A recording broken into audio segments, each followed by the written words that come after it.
So today we're going to be spending some time talking and continuing the sermon series. Thanks, Kevin. Genesis, the origin, and taking a look at the life of Rebekah. And as I mentioned in the e-blast and in the video, one of the things that the story of Rebekah's life is really long. It's in Genesis 24 through 28. And like many of the biblical narratives, her life is complicated, is difficult. But before we even get started with the sermon, because I actually asked y'all and invited y'all to do something, I feel like I should give y'all a chance to talk about those things, right? So on the back of your guide, or I think, what is it called? Lyrics, there's some questions. And I want to give us a little bit of time to break up into small groups. You don't have to move and only do what you feel comfortable doing. But in the next 5 to 10 minutes, give or take, I'll bring us back when I feel like the talking has kind of died down. I want you to reflect on these questions. Prior to hearing the children's story today, or reading Genesis 24 through 28, what were your initial thoughts about Rebekah? What adjectives and words would you use to describe her character? And if you did have an opportunity to read Genesis 24 through 28 in the last few days, what has shifted about your initial observations about the life of Rebekah? Okay, you guys have any questions about how to do that?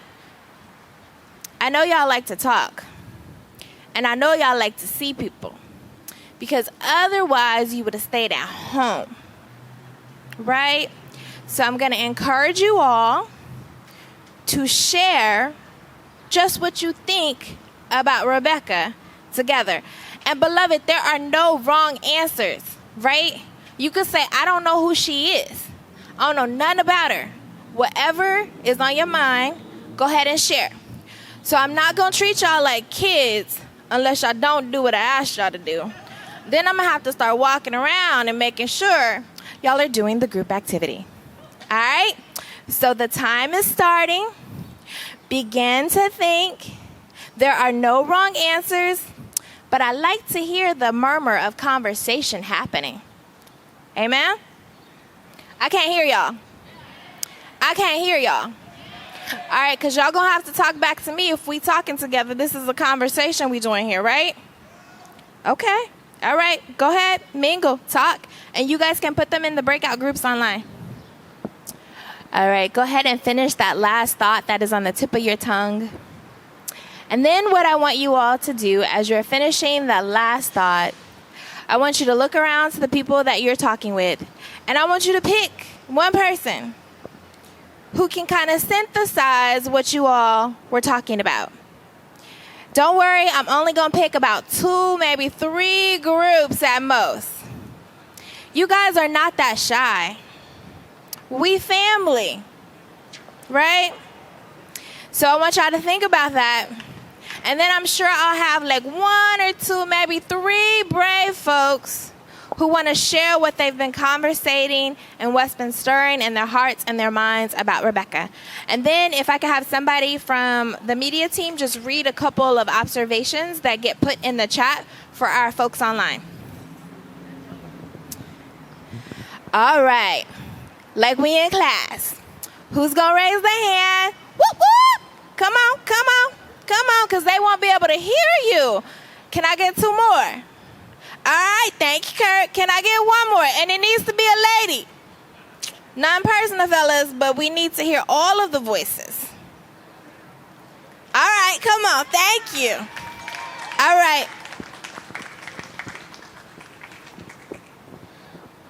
A couple things our group talked about was how the beginning of the story felt almost too much like a fairy tale, how it just kind of perfectly lines up in a lot of ways.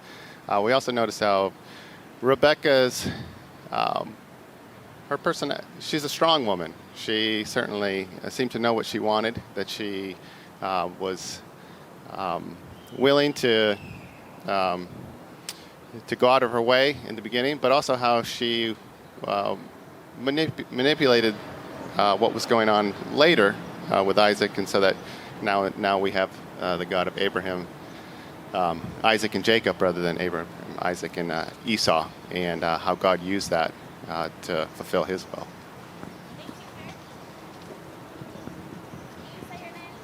I'm Linda. Hi. Hi. Thank you, Kurt.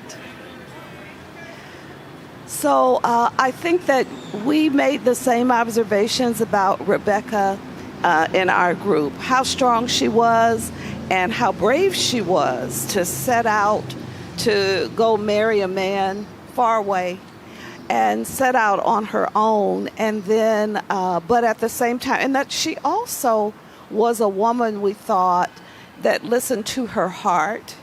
And I always think that what's in my heart comes from God, what rises up out of me. I guess that's not always true, but I think it. And then, but she had that turn, just as Kurt said, and she became manipulative. She had an idea, and she stuck with it, and she really didn't care what Isaac thought. And then someone else in our group said how actually she was sort of the power behind the beginning of this great nation that would become Israel. Thank you so much, Linda. Say thank you, Linda. Yes. Hello, my name is Carlos. I was talking to my friends over there, and we were just discussing the story about Rebekah. Rebekah is like, we all know the story about Rebekah, right? She was the one who had Esau and Jacob inside of her. And then one day she prayed to the Lord. She's like, what's going on with me, Lord? Why am I have to be the place battle of these two nations? Until now, we remember that big battle, and it was a place.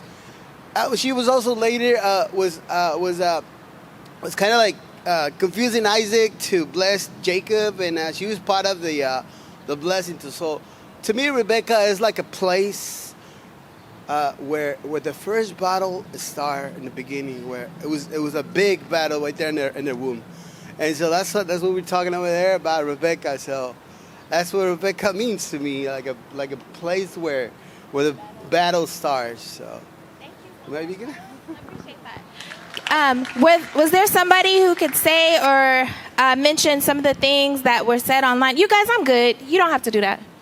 I'm sure. Oh, yes, doctor. Doctor said. So when the doctor tells you to do that, you just listen, right? Thank you, Dr. Pamela. All right. Thank you, ma'am. All right. I will respect the wisdom that is there. All right. Were there anything's in the chat, in the comments from folks online? No, y'all didn't want to talk back to us? We tried to include y'all and y'all didn't want to talk back to us? All right. Nobody? All right. Cool. So as we've kind of listened and looked at the story of Rebekah, we see and know that there's so much to her. Even as we've listened to all of the things that our beloved brothers and sisters have come forth to share, and when we look at the life of Rebekah, we know that she's not one-dimensional. She's like Donkey tells Shrek. She's got layers, right? The Rebekah that we meet in Genesis chapter 24 and the woman she becomes at the end of her journey in Genesis 28 seems like two different women. And it makes you wonder what happened on her journey that moves her to respond in the way that she does near the end of her journey. Rebekah's journey, like each of us, on our journey, it's not about reaching a particular destination, but about coming face to face with who we are and who God says that we are. All the while we're trying to navigate the world around us in the most authentic way possible, even as we deal with all of the social confines around us. As we heard in the children's paraphrase of the chapter 24 today, and I'm not going to read the passage today because I want you all to keep reading and digging into the passage, and it's like 5 chapters, so ain't nobody got time for that. right? And y'all don't want to hear me read 5 chapters either, do you? I didn't think so. So as we heard in the children's paraphrase of chapter 24, we meet Rebekah at the well.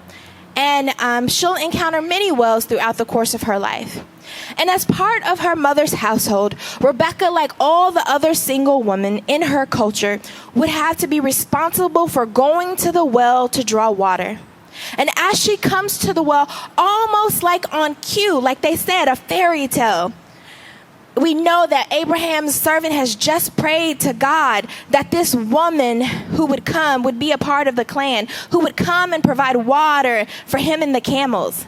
And as the narrative unfolds and the servant sees her and knows that she meets some of the requirements, being beautiful and a virgin by the way that she's dressed, he asks her for water. Rebekah is eager to serve.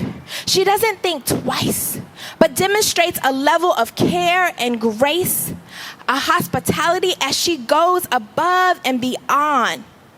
But not only providing water for him, but for the 12 camels that are with him, so that they can drink until they have had enough. And if you know anything about camels, you know that one camel could drink up to 20 gallons of water. Right? So that wasn't an easy task that she took. And that tells us that she isn't afraid of hard work. Even knowing and spending time to provide, even knowing that her spending time to provide for this stranger will take time, energy, and keep her away from her responsibilities that she had at the well. And while we don't know if it's because of her disposition, her nature, or if she's just been raised in a way that has taught her to center the needs of others over and above herself, or if she's been raised to care to see the needs of others, or if she's just been taught how to be hospitable, whatever the reason is, she's a woman who sees the needs and meets the needs of those around her. In Genesis 24, verses 23 to 25, the servant asks, "Whose household are you from? And do you by any chance have room for us to stay tonight?" And in her response, we learn a few things about her. We learn who she is, which is the granddaughter of Rebekah, who married Abraham's brother, Nahor. Additionally, by her naming her grandmother as well as her father and grandfather, it helps us to understand a little bit about their family structure. And it may have been more matriarchal than patriarchal. Second, even though Rebekah understood cultural norms, she believes that she has a voice, a confidence, an agency to extend an invitation to a stranger. She knows, thank you, sweetie. She knows what resources are in her family's house, and she knows what she can extend to her family. She knows what she can extend to her family. Thanks, babe. This also demonstrates the way she takes care of all of those around her. After Rebekah responds to the unnamed servant and lets him know who she is, he says to her that he's come on behalf of Abraham. And this prompts her to run back to her mother's house to tell everyone everything that has just happened. And after she's done that, Laban sees the nose ring and the jewelry, and he runs out to the well to bring these guests back. And they prepare a place for them. But before the servant is willing to eat, he wants them to understand his mission. He's there on behalf of Abram to find a wife for his son Isaac. He goes on to tell how he prayed for God to give him a sign, and how Rebekah acted just the way that he prayed. And so in verse 50, Laban and his father, Bethuel, agree that this must be from the Lord. And they agreed to let Rebekah become Isaac's wife. They paid the bride price by giving Rebekah's mom and brother all of these costly ornaments. And in verse 54, we learn it's the next morning And the servant insists that they leave right away. But Rebekah's mother and Laban, they think Rebekah should have a little bit more time to prepare for this massive journey. And what happens next is interesting. Because Rebekah's mother and brother, they invite her into the conversation to see what she would choose to do. And while that would seem like a very normal thing to us, it's a decision that wasn't really hers to make, but one that they created space for her to make. Within her mother's household, it was a decision which they believed she should have a voice and a choice. And so they gave her room to express her desires and her will. And in between verses 57 and 58, before she responds, in that space, they invite her to make a choice about her own future. Rebekah is given a choice to either remain or leave. A choice to stay with what is familiar, what's comfortable, what she's always known, or go to a place with a complete and total stranger, to a land and a place she does not know. In between those verses, I'm sure she had to weigh the weight of this decision. This major life change that would shift her entire life overnight. What would she do? Would she go from living under her mother's household to living into a place where she didn't necessarily know what it would be like? She had to wrestle with what it would be, not even knowing if she would even see her family again. And so she makes a choice. In that space that she's given to listen, she makes a choice. And as the children's story that David read to us tells us, she sensed that God was tugging on her heart, revealing for her that it was time for her to leave behind everything that she had known, her mother's household, and go to a place unknown. Beloved, at some point in our journey, we will sense it's time to leave. And the decision to leave, to go, no matter how exciting the future may look, is one filled with hope, but it's also filled with fear, anxiety, which is why it's a step of faith. Because what lies ahead is unknown. When we choose to say we know what we're staying in, but when we choose to leave, we have no idea what lies ahead. That's why Hebrews 11:1 reminds us that faith is confidence in what we hope for, an assurance of what we do not see.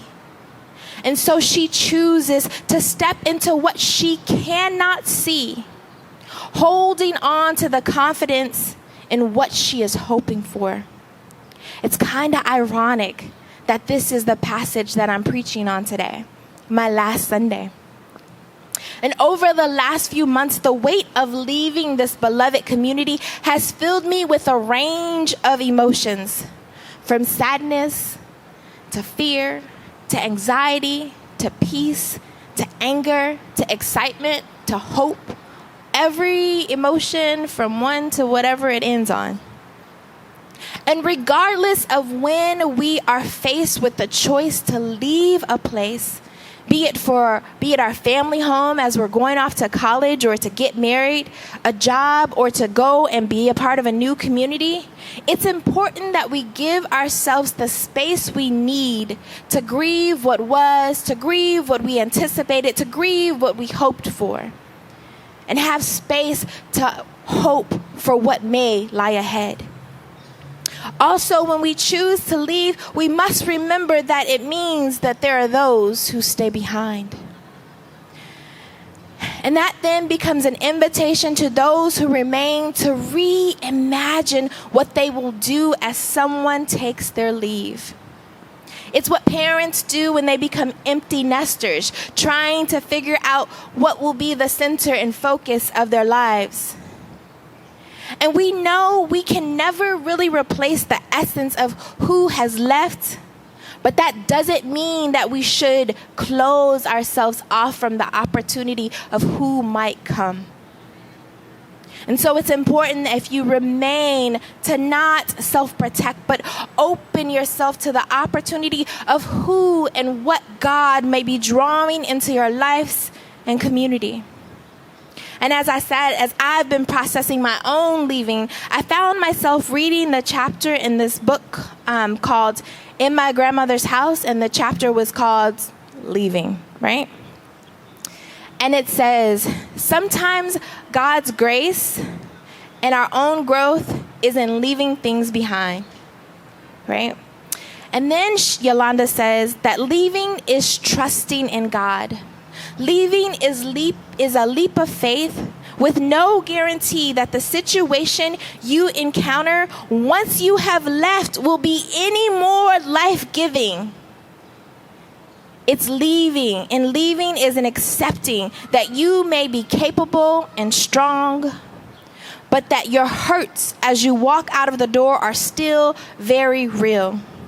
The lesson of leaving is not the destination, which you may never reach, but it's all about the journey ahead. Beloved, we must be reminded that to utter those words, I will go, takes an enormous amount of courage and faith and hope to leave whatever is behind, regardless of the reasons you leave it. As Rebekah chooses to go into the unknown, trusting that God will make a way, she receives a blessing from her mother and brother in verse 61 that says she will flourish and her descendants would overcome their enemies. She leaves, she marries Isaac with much hope and faith of what will be, and then they lived happily ever after? Not quite. When we see Rebekah again in Genesis 25 verses 21, it's 20 years later. And while Abraham's new wife has had 6 sons, we learn that Rebekah is barren. For 20 years, she's had to deal with the social stigma that comes to women in that society when you are barren. And given the magnitude of the promise given to Abraham by God that his descendants would number the sands of the earth, I can imagine the pressure to fulfill the promise spoken to Abraham that was put on both Rebekah and Isaac. And I'm sure that pressure was even intensified all the more when they had to bury Abraham without him ever seeing the next generation. And that reminds us, beloved, that sometimes it is not our job to wait for everything to come to fulfillment. Sometimes we will leave this earth not knowing if the promises are fulfilled. But we must trust in the next generation and trust in God to guide them. In Genesis 25:21, Isaac prays on behalf of his wife. And we don't know if he waited like 5 or 10 or 15 or 20 years, or if he prayed the entire 20 years. But it took 20 years for God to respond. And whether it was through decades of prayer followed by silence, and silence is a response from God, beloved. And that's a sermon for another day. Isaac and Rebekah remain committed to continuing to pursue the promise, even though they didn't fully know what or when it would happen. They continued to trust God. They don't do like Sarah and Abraham. They trust God. They trust the God who brought Rebekah into this unknown place. They trust God who provided a sacrifice on the mountain, as David shared about last week, so that Isaac didn't have to get sacrificed. They put their trust in God. Beloved, God doesn't always answer our prayers right away. And that's okay. Sometimes it can take 20 years to prepare us for what God knows is coming. As they said earlier, there was a wrestling that was going to take place. Because after Rebekah becomes pregnant, we learn that it will not be an easy journey for her ahead. I think we have this idea sometimes that when God grants our prayers, it will be filled with sunshine and blue skies ahead. But we would be foolish to believe and to think that we don't need rainy seasons as well. We're in a drought. We know that all too well, that we need them both. That means we will live in a world where we will have pain and trials and tribulations. There will be times of rain, even when there will be times of storm and sunshine. And that's a part of our journey. The goal of the journey is not to be blessed and prosperous. That's not the goal. The goal of the journey is the journey. And on that journey, while it may not be easy, we do know that God continues to remain with us, even in the silent years. In Genesis 25, verses 22, it tells us that the children struggled together within her. And she said, if it's to be this way, why even live? After 20 years of waiting and hoping, Rebekah becomes pregnant, only to realize that there are complications in her pregnancy. And if you have ever spoken to a woman who gets the news that something is going on in her womb, it's a heart-wrenching moment. When I was pregnant with Caleb, I was going through a particularly difficult time personally and professionally. And during my second trimester, we learned that I had what was called placenta previa. And the doctors were concerned about the position of the placenta because if I went into labor, they were concerned I would bleed and die and lose the baby. And so they wanted me to be careful. So for 2/3 of my pregnancy, I found myself terrified, questioning and wondering what had I done wrong and what could I be doing better. I wanted God to answer my prayers. I wanted God to just heal and move the placenta. I prayed and I prayed and I prayed, but it never moved. But even in that unanswered prayer, God was still very much present, teaching me and helping me to learn how to find peace and relinquish control over something that I never had any control over anyway. It was a gut-wrenching few months that were only complicated by all of the family drama that was happening in my life. I ended up going on a leave of absence from work and being put on bed rest. And I didn't know it then because I hated not doing stuff. I like to be busy and moving. But I didn't know that that was a moment that would change the trajectory of my entire life. It made me begin to question so much in those silent moments by myself. And it was the beginning of a new season that was being birthed that I didn't even realize was being birthed alongside Caleb. As we listen to Rebekah lament in verse 22, when she cries out, if it has to be this way, why live? We hear her pain, her anxiety, her uncertainty, and her wondering if it seems worth it. And so she decides to do the only thing she knows how to do. She goes to God in prayer. And God begins to speak directly to Rebekah. The passage tells us she went to inquire of the Lord.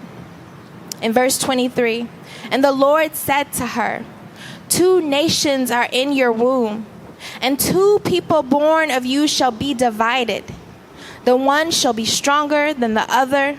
The elder shall serve the younger." After decades of silence, in this moment, she learns what was wrestling in her body. And she goes and tries to figure out what's happening. And she learns she's carrying 2 people that will be divided. And once the twins are born, we know the story. Esau comes first. He's hairy and red. And his younger brother comes behind, holding on to the heel, Jacob, which means heel bearer. So between hearing that her sons would represent 2 nations and that they would be divided, experiencing their wrestling throughout her pregnancy because it never said they stopped, and then watching them be born in the manner that they did, it made me wonder how it shaped Rebekah and Isaac as they tried to raise their boys. I wonder if they saw their children as rivals, as something, at their rivalry, as something that was just inevitable and they had no control over, regardless of the choices they made.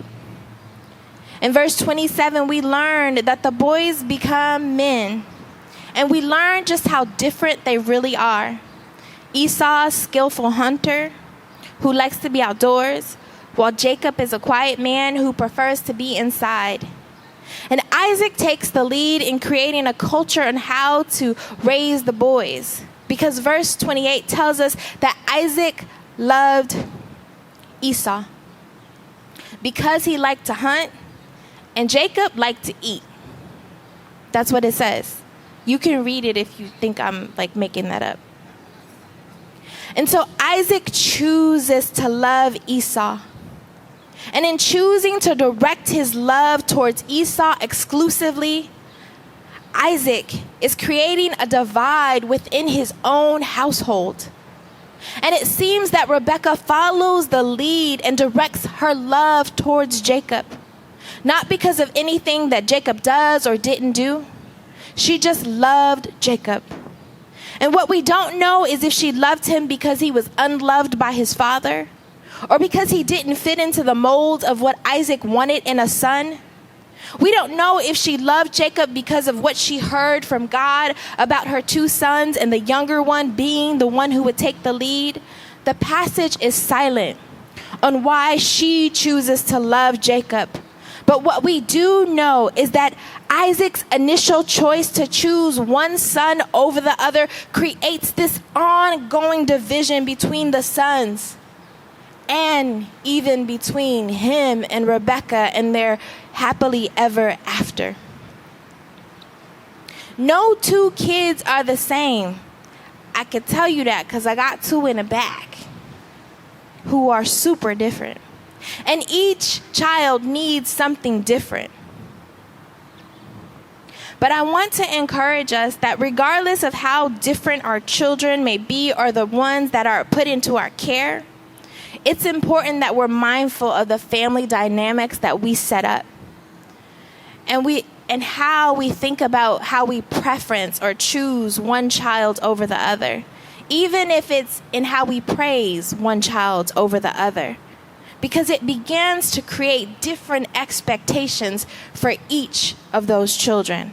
Whether you have 1 or 2 or 3, it's important to think about those dynamics. I wish there was a handbook on how to raise children, but there isn't.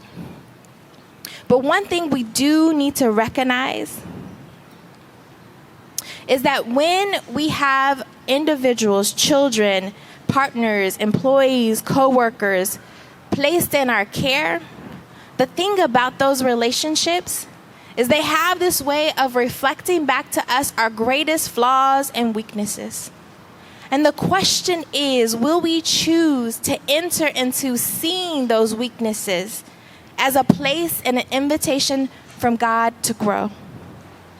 Oftentimes, we won't take the time to look at these things, but we'll brush them aside instead of seeing them as an opportunity to grow. Which is what happens, which is not what happens in this passage. There's just more division. In chapter 26, we see Rebekah in the in-between years. And this has happened a little bit after Esau sold his birthright for a bowl of soup to Jacob. And we learn there's a famine in the land. And God directs the family where to go. And while they are there, Isaac is afraid. He's afraid that someone's going to try to steal Rebekah and kill him. And so he tells Rebekah to pretend to be his sister, and he tells everybody else it's his sister. And in his choice, he's choosing to protect himself. He doesn't see how his choice is leaving Rebekah open and vulnerable to a whole range of things that could happen. For him to say that she is his sister and not his wife would mean that men could come and take her away. They could lay with her. They could rape her. They could marry her. But Isaac is concerned with his own life. He has little concern for her body, her life. And even though he's seeking to control both her body and life by telling everyone she's his sister, he's concerned about his own self-preservation. Whatever happened over the years, from him being the person who saw her and loved her and prayed for her, something has shifted, and it's all about self-preservation. He doesn't see her as a partner or equal, but as property even. He's got his beloved son already, and he uses her to fondle her on the side. But he's all about protecting himself. That was the way the Bible translated it if you had a problem with what I had said. I don't fully know what happened to Isaac, but something shifted. And there's something about fear that hampers our ability to care and love for those in our life.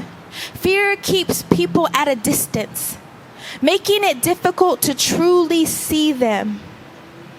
When we respond from fear, it puts us in a place of preserving ourselves and our own well-being over and against others. And oftentimes it's those on the margins who end up paying the brunt of the responsibility for people's choosing to self-preserve themselves. And even though they discover that Rebekah is Isaiah's wife, something continues to shift in their relationship. Genesis 26 verses 12 through 14 tells us that Isaac goes on and he continues to increase in wealth and possessions. And he moves his family from well to well to well as he's amassing this wealth and livestock. And while there isn't anything wrong with wealth, I can't help but to wonder how all of these blessings are shifting and changing this man of God who used to seek after God. I can't help but wondering what this has done between the two of them. I wonder how she felt. If she felt used. If she felt exhausted, having given up everything she's known to caretake for everyone around her, only to be kind of tossed to the side and told that she can be expendable. I can't help but to wonder how these in-between years have shaped the woman that we will meet in Genesis 27, 60 years after we first met her. And that's when we hear about the story about how Isaac makes this decision, again, out of fear that he's about to die. And I think maybe on another day it would be kind of interesting to explore Isaac's trauma, because he did have like this really near-death experience that David talked about last week, which tells us, beloved, trauma is real. And we have to actually deal with our trauma. Because if we don't tend to the trauma that has happened in our life and the generations before, it will continue to perpetuate, which is what we see happening. And we don't see Isaac prompted by God to go ahead and do this blessing. He takes it on his own accord. And he makes this decision that he's going to bless Esau. He wants to know who is going to be in control when he leaves. He doesn't seek God for guidance, but he goes into this room, calls Esau to himself, and they make this arrangement. He's protecting himself. He's protecting what he's built. He's protecting his legacy. And then we know what happens. Rebekah overhears, and she makes a choice to help Jacob deceive his father, to take the blessing that was intended for Esau. And as the narrative unfolds, you see what happens. Jacob is upset. Esau is upset, and he wants to kill his brother. Rebekah sends Jacob back to her family's house to protect both of her children because she doesn't want to see either of them die.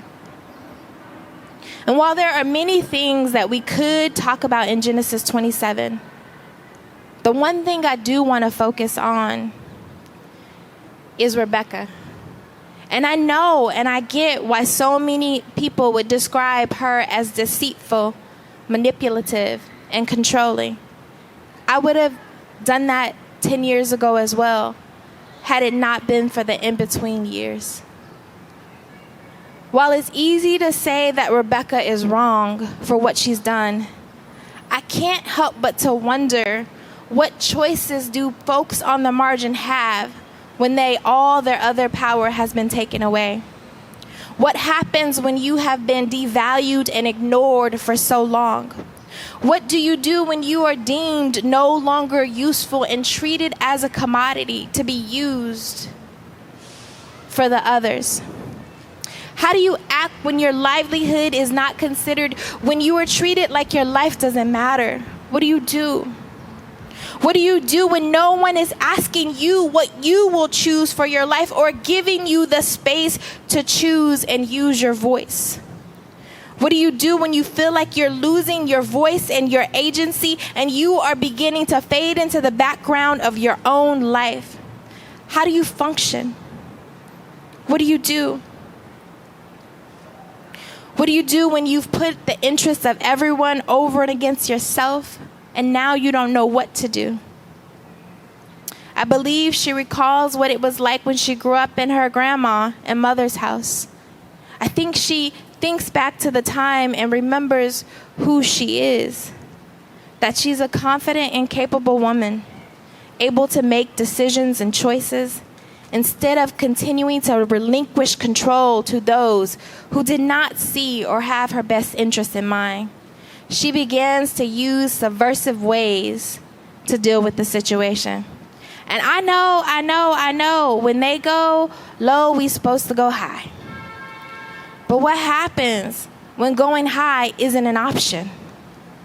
What happens when all you can do is what you have at your disposal in order to subvert what is happening? I can't say if her choices were right or wrong. That's a conversation for another day, because I don't think it's about it being right or wrong. Rather, I think it's an invitation for us to look at the context, to look at the situation, and look at what made her make those decisions and her choice to try to disrupt the status quo. She wanted to disrupt and interrupt what was happening, to call attention to the problems that she was seeing in the only way that she knew how. And we can call her shady and deceitful, vengeful, selfish, and any other number of code words that we use to cause harm to people. But I think she had no choice but to use subversive means in order to follow the things that God shared with her earlier on. We don't know how many times she tried to get Isaac to see what God had shared with her. What we do know is that she makes the choice to stop caretaking and to disrupt.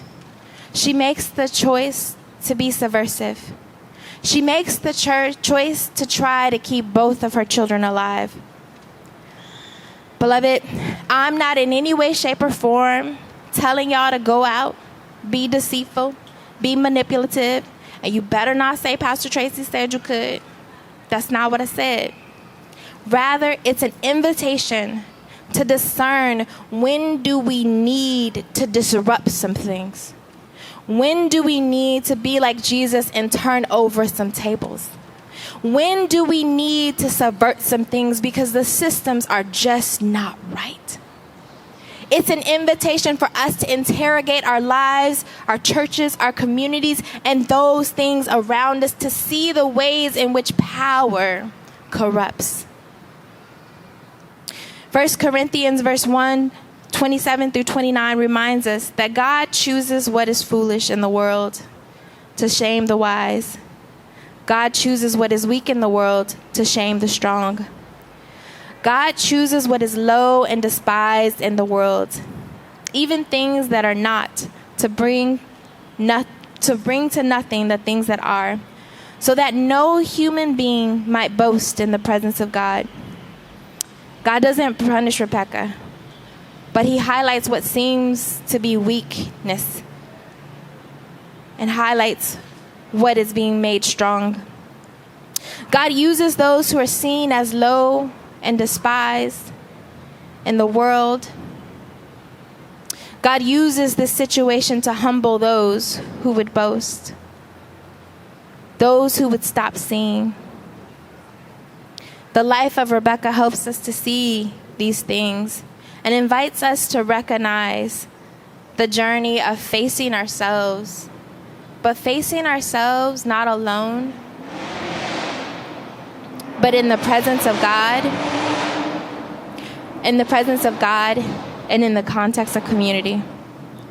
Beloved, I hope and pray that in the next season, whether you find yourself in a season where you feel a tugging to leave, or you are the one being left behind, whether you are navigating the weight of carrying a promise that has caused you to wrestle within, or whether God is calling you to disrupt and subvert some practices, whatever and wherever God has you, I hope that as you journey, you will continue to seek the face of God, to see how God is revealing more and more of where he is moving you towards.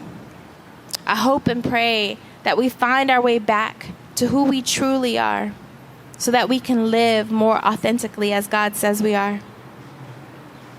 As the worship team comes to sing our last song, I think there are some reflective questions on the back that I'm going to encourage you to think about. Do you need this mic back, James? Okay. What do you think Rebekah is inviting you into? What are you learning from her life? What does it mean for you, for New City community, for our community, for the world? What is God inviting you to learn from the life of Rebekah? I'll leave you in the hands of the worship team. Amen.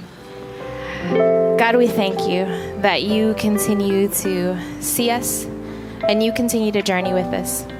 God, I pray that like Rebekah, we will choose to continue to follow you, even into the unknown places. God, may we continue to follow you even when it gets difficult, even when it rains. May we follow you. God, I pray that you would help us to figure out what it means to follow you when it's difficult, when we feel like we've lost our power, when we feel like there's a wrestling within. God, help us to figure out how to continue to follow you in all of the seasons of our life. May we continue to seek after your face and follow you with our whole hearts. In Jesus' name we pray. Amen.